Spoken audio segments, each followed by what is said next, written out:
সোনালি ভোরে এক গর্বিত সিংহ নিজের এলাকা টহল দিচ্ছে। চিতাবাঘ বিরক্ত চোখে তাকিয়ে আছে।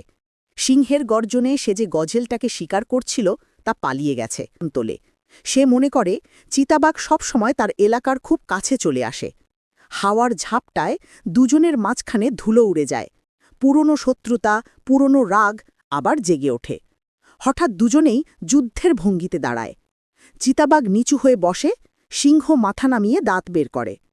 চিতাবাঘ বজ্রগতিতে ঝাঁপিয়ে পড়ে, সিংহ বিশাল থাবা চালায়, কিন্তু অল্পের জন্য মিস করে। তারা একে অপরকে ঘিরে ঘুরতে থাকে। একজন গতি আর চাতুর্যে ভর করে, অন্যজন শক্তি আর সাহসে। চিতাবাঘ সিংহের কাঁধে একটা আঁচড় দেয়। সিংহ প্রলয়নকর গর্জনে সাভানা কাঁপিয়ে গলে।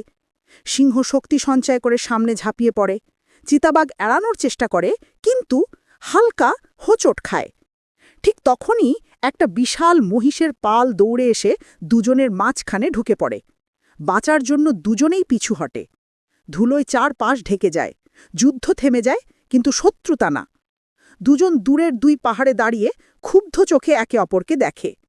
কেউ জেতে না, কেউ হারেও না, কিন্তু দুজনেই জানে এই সাভানা দুজনের জন্য খুব ছোট।